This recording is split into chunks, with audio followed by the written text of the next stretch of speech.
주님께서 원하시는 선한 것 8절 마지막 절에 오직 정의를 행하며 인자를 사랑하며 겸손하게 너희 하나님과 함께 행하는 것이라고 우리에게 가르쳐 주십니다. 어떤 자녀가 부모님을 기쁘시게 하는 겁니까?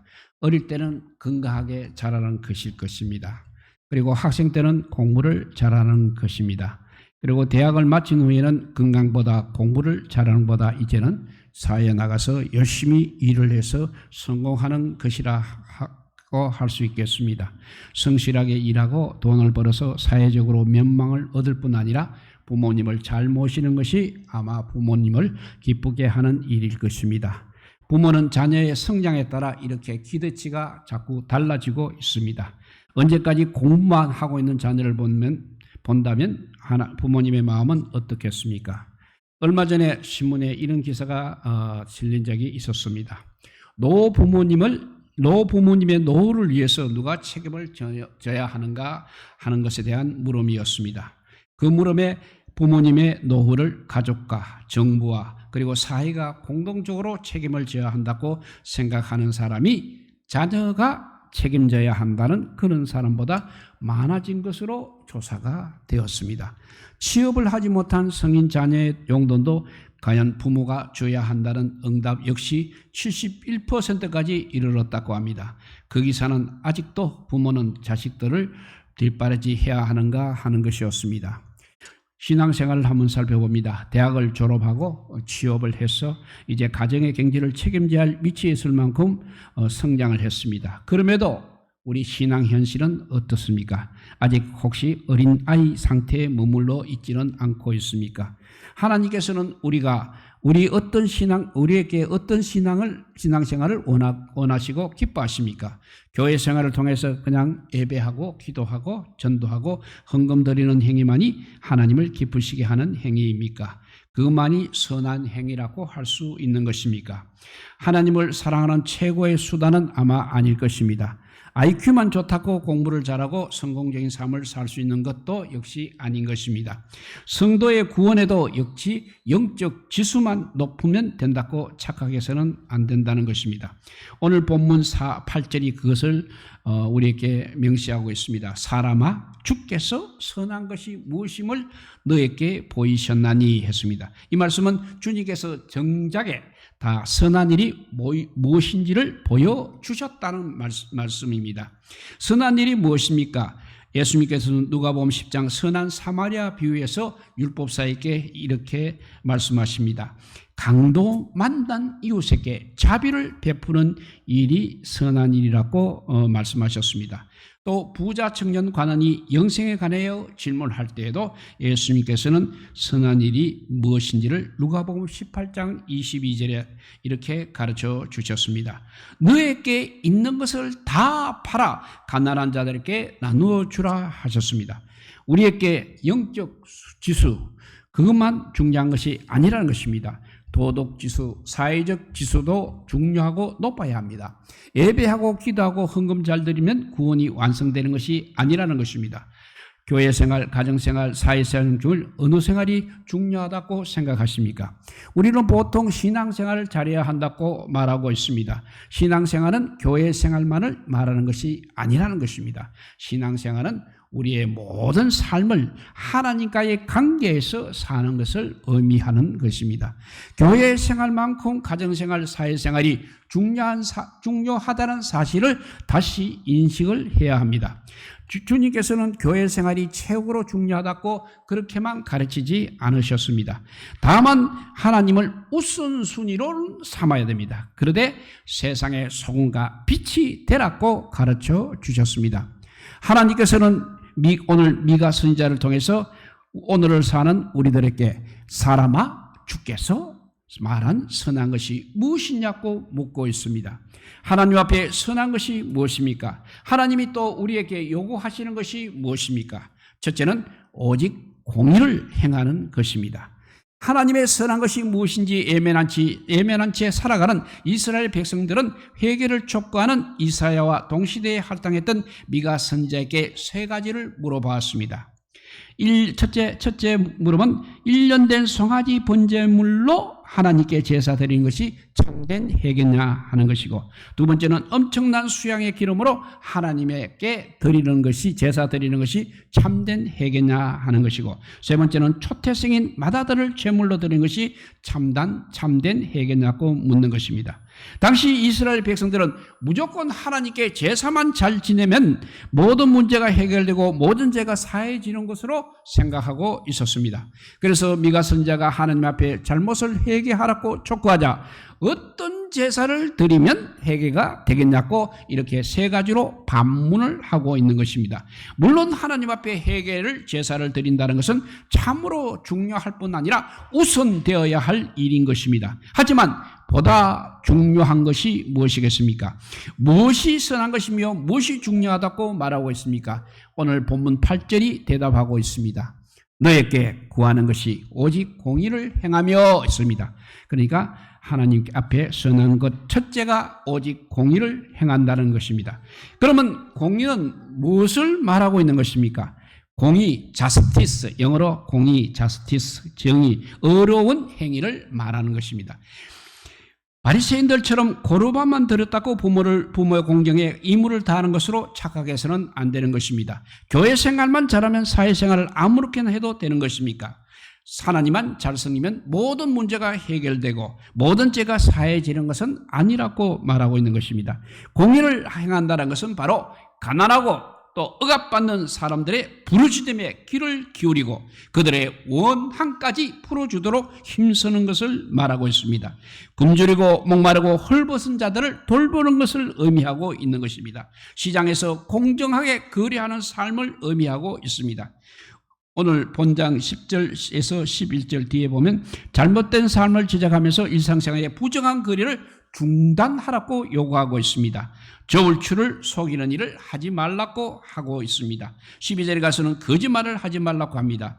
하나님의 원하시는 선은 바로 이렇게 공의를 행하는 삶입니다. 공의는 현대적으로 풀이하게 되면 정직하게 살라는 말입니다. 정직하게 사는 것이 하나님의 선한 것의 첫째가 되겠습니다. 이런 예화가 있습니다. 어떤 성도가 식당을 운영했습니다. 식당 주인은 정직하게 설렁탕을 만들어 팔았습니다. 예수님을 대접하는 심정으로 설렁탕을 끓여서 손님들을 대접하였습니다. 그래서 최고급 재료를 써서 설렁탕을 만들었습니다. 중국에서 수입한 값싼 재료는 쓰지 않았습니다. 자기 집에서 먹는 것처럼 직접 손수 만들었습니다. 이것이 바로 그리스도인들이 가져야 할 직업 윤리인 것입니다. 그런데 하루는 그 집에 설렁탕에 문제가 생겨났습니다. 평상시처럼 소뼈를 푹 꼬았는데 12시간이나 꼬으니까 오히려 거뭇거뭇한 국물이 섞여 나오더라는 것입니다. 소뼈를 꼬게 되면 흰물이 나와야 하는 것입니다. 품질이 떨어지는 뼈를 곱게 되면 검은 국물이 나온다고 합니다. 문제가 생기자 식당 주인은 뼈를 납품한 정육점에 전화를 걸어서 물어보았습니다. 그랬더니 아이고 죄송합니다. 다른 집에 갈 것이 그 집으로 갔습니다. 라고 변명을 하더라는 것입니다. 식당 주인은 정육점 주인에게 오늘 내가 장사를 못하게 되는데 어떻게 하는 겁니까? 이건 한두 시간에 되는 음식이 아니지 않습니까? 몇 시간 이상을 구워야 하는 것입니다. 라고 항의를 하자 정육점 주인이 이렇게 말합니다. 아이고 죄송합니다만 오늘만 커피 풀림을 타시죠 라고 합니다. 설렁탕이나 돼지국밥에 풀림을 탄다는 말은 들었지만 설마 했는데 대부분 식당들이 그렇게 해서 음식을 만들어 파는 경우도 있는 모양입니다. 그 설렁탕 집 주인도 욕심이 작동했다면 얼마든지 그렇게 할 수 있었을 것입니다. 왜냐하면 오히려 더 많은 이익을 낼 수 있기 때문입니다. 그런데 이분은 단호하게 마음을 먹고 욕심에 끌려가지 않고 하나님 말씀을 생각했다고 합니다. 하루 매상이 얼마입니까? 그러나 그날 하루는 힘들게 뼈를 고운 국물을 다 버리고 식당문을 닫아 버렸습니다. 그리고 그 앞에다 쪽지 하나를 써 붙였다고 합니다. 오늘은 재료가 나빠서 장사를 하지 않겠습니다. 라고. 그날 식사를 하러 왔던 사람이 그 쪽지를 보고 놀랐습니다. 다른 이유가 아니라 재료가 나빠서 장사를 하지 않는다고 하니 말입니다. 쪽지를 보고 놀란 단골 손님들의 이 소문이 이제 퍼지기 시작했습니다. 오늘 나 이상한 이유로 문 닫는 설렁탕 집을 보았다. 재료가 나빠서 장사를 하지 않는다고 한다고 했습니다. 성도 여러분, 그 식당이 결국 장사가 잘 되었겠습니까? 아니면 안 되었겠습니까? 물어보나 마나일 것입니다. 그 후로 그 식당에 손님이 그야말로 미어터지게 모여들었다고 합니다. 이것이 정직이라는 것입니다. 이것이 지혜라는 것입니다. 하나님께서는 이런 마음, 이런 정신을 원하고 계십니다. 이런 마음이 선한 것입니다. 이렇게 사는 것이 바로 선한 것입니다. 공의를 행하는 것, 정직하게 살라는 말인 것입니다. 하나님이 요구하시는 첫째, 바로 정직하게 살라는 공의를 행하는 것입니다. 두 번째는 자비를 베푸는 것을 사랑하는 것입니다. 자비를 베푸는 것을 사랑하는 것, 인자를 사랑하며 있습니다. 자비는 이웃에게 베푸는 선행을 의미합니다. 어느 누구든지 사람은 선행의 문제가 나오면 어느 누구도 자유로울 수가 없는 것입니다. 그러나 우리는 평생 이 문제를 놓고 실험하며 살아야 할 운명적인 사람들입니다. 이것은 바로 우리 하나님의 명령이기 때문입니다. 그리고 하나님께서 원하시는 최고의 선이기 때문입니다. 바울은 로마서 12장 10절에 형제를 사랑하며 서로 우애하고 존경하기를 서로 먼저 하라고 했습니다. 또 로마서 13장 10절에도 남을 사랑하는 것이 율법의 완성이라고 말했습니다. 자비는 형제와 이웃 간에 나누어야 할 변함없는 사랑을 말하고 있는 것입니다. 하나님의 사랑과 이웃 사랑은 절대 분리될 수 없는 관계입니다. 우리는 항상 같이 있고만 싶어지는 사람이 되어야 하는 것입니다. 그런 사람이 어떤 사람입니까? 이길 수 있는 힘이 있는데도 저주는 사람입니다. 힘든 일을 먼저 하는 사람입니다. 희망을 전해주고 문제를 줄여주는 사람입니다. 해망웨이, 어너스 해망제이, 미국의 소설가입니다. 누구를 위하여 종이 울리나, 무기여 잘 있거라, 노인과 바다로. 정말 노벨 문학상을 받은 그야말로 미국의 저명한 소설가입니다. 그는 일생 4번 결혼을 했습니다. 12권의 책을 저술했습니다. 그러나 불행히도 61살의 나이에 심한 우울증을 겪다가 고독을 이기지 못해서 그 자신의 사냥총으로 자신이 머리를 쏘아서 자살이라는 불행을 선택하고 말았습니다. 그리고 그는 마지막 유언을 이렇게 남겼습니다. 나는 필라멘트가 끊어져 전류가 흐르지 않는 텅 빈 전구처럼 고독하다는 유언을 남겼습니다. 오늘날 우리 주변에도 이와 같이 허탈한 마음을 가지고 사는 사람들이 얼마든지 있습니다. 그렇게 많은 사람들에게 감동적인 글을 남겼지만 그에게 한 가지 메우지 못한 텅 빈 마음이 있었다는 것입니다. 명예로도 물질로도 이 세상의 그 어떤 것도 그의 텅 빈 마음을 채워주지는 못했습니다. 텅 빈 마음은 담배로도 술로도 마약으로도 해결될 수 없는 것입니다. 텅 빈 마음을 채울 수 있는 것은 유일하게 하나님의 사랑인 것입니다. 이웃을 사랑할 때 비로소 채워질 수 있는 것입니다. 마음이 상하고 지금 허전하십니까? 양로원이나 공원에 가서 봉사를 하시기 바랍니다. 그렇게 하면 텅 빈 마음에 아마 새로운 에너지가 채워질 것입니다. 어거스틴은 사람이 사랑하는 데는 4가지 사랑이 있다고 말했습니다. 나보다 위에 있는 분을 사랑하는 것, 두 번째는 나 자신을 사랑하는 것, 세 번째는 내 바로 옆에 있는 사람을 사랑하는 것, 그 다음에는 이제 내 아래에 있는 사람을 사랑하는 것입니다. 또 리스킨이라는 사람은 하나님을 2번째로 사랑하는 것은 죄이다라고 했습니다. 그래서 무엇보다도 나를 위해 자신의 생명을 아낌없이 하나님을 사랑해야 하는 것입니다. 이것도 그만큼 사랑하며 살아야 하는 것입니다. 독일에 나온 유명한 시인 게테가 지은 이런 시가 있습니다. 세상에서 가장 즐겁고 훌륭한 것은 한평생을 헌신하여 바칠 수 있는 사업을 하는 것이다. 이 세상에서 가장 불쌍한 사람은 바로 남을 부러워하며 사는 사람이다. 이 세상에서 가장 고독한 사람은 바로 할 일이 없는 사람이다. 이 세상에서 가장 존귀한 사람은 남을 위해 봉사하는 사람이다. 그리고 그 보답을 기대하지 않는 것이다.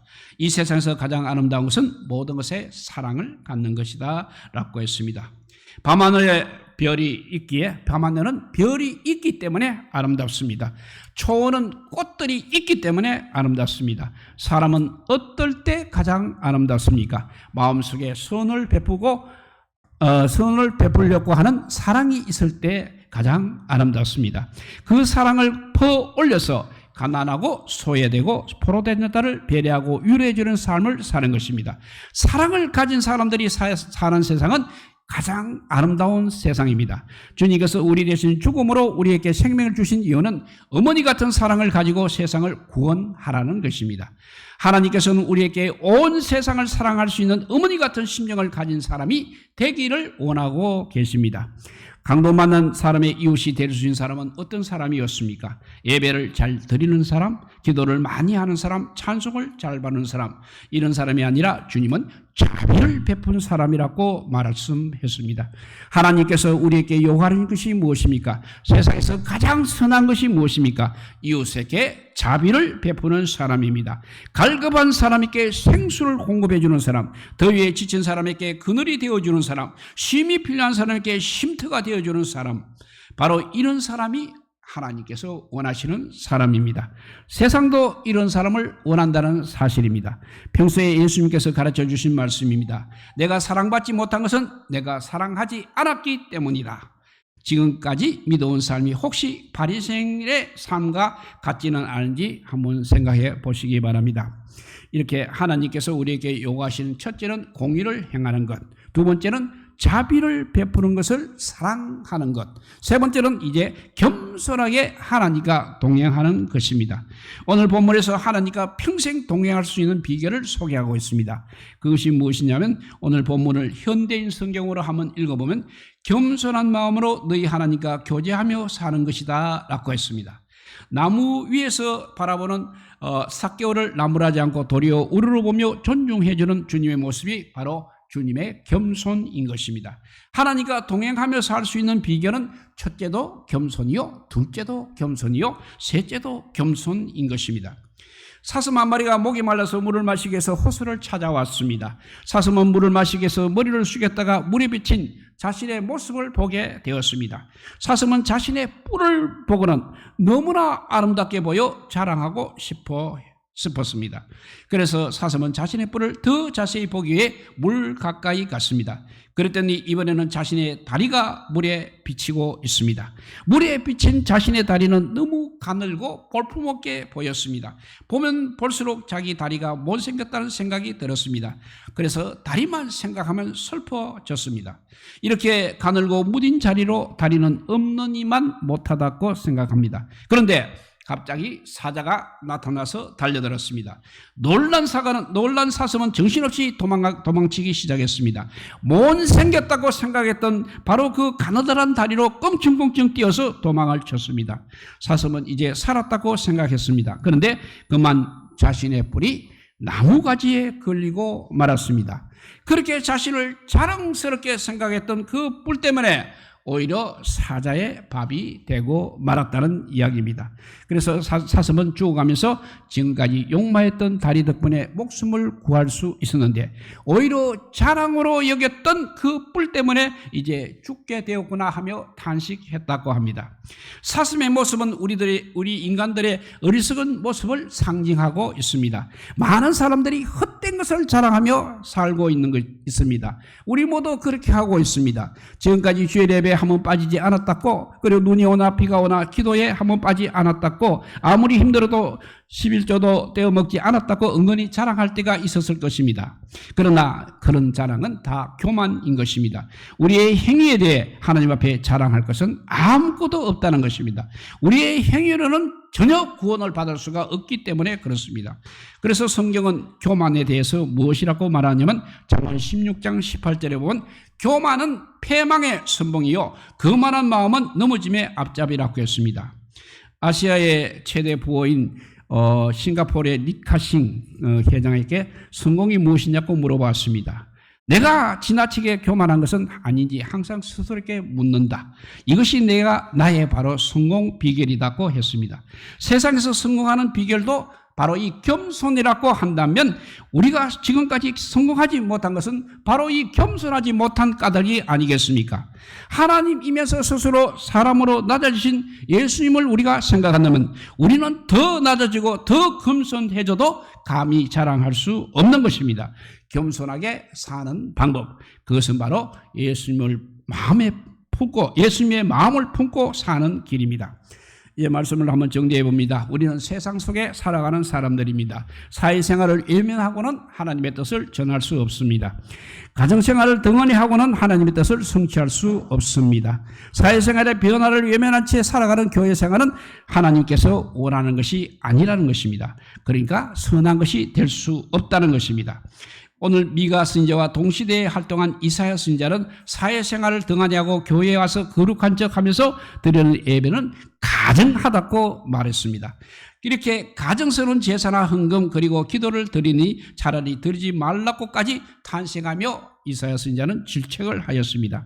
그리고 헛된 재물을 다시는 가져오지 말라고까지도 했습니다. 그런 기도도 가증한 것이라고 했습니다. 아무리 많이 기도할지라도 듣지 아니한다고 했습니다. 내 마당만 발로뿐이라고 탄식을 했습니다. 또 아모스 선지자는 정의를 땅에 던진 자들이 드리는 성회를 기뻐하지 않을 것이고 제사를 받지 않을 것이고 찬송 소리도 그치게 될 것이고 찬송을 연주하는 소리도 듣기 싫다고 했습니다. 그러면 주님께서 우리에게 보여주신 선한 것이 무엇이었습니까? 하나님께서 우리에게 요구하는 것이 무엇이었습니까?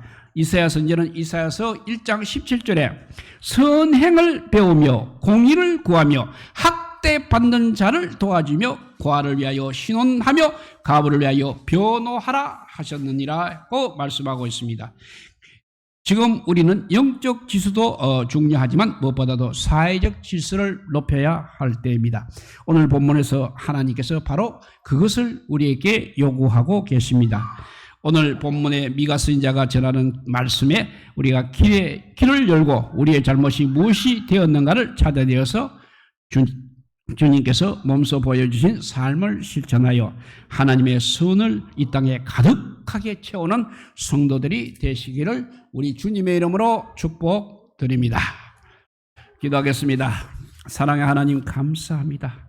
우리가 이때까지 제대로 그대로 아버지 신앙생활을 잘해왔다고 생각했는데 오늘 우리 하나님께서 선한 것이 무엇인가를 아버지 우리가 가르쳐줄 때 우리의 많은 것들이 잠문 빛났음을 아버지 고백합니다. 이제부터는 정말 정직하게 삶을 사는 정말 공의를 지키는 저희들 되게 하여 주시고 또 자비를 베푸고 선행을 하여 사랑을 베푸는 자 되게 하여 주시고 또 주님과 동행할 수 있을 만큼 겸손한 사람이 되게 하여 주셔서 하나님을 기쁘시게 하는 하나님의 선을 실천하는 우리 모두가 되게 하여 주시기를 간절히 빌고 원할 때 우리 구주 예수 그리스도 이름으로 기도드리옵나이다. 아멘.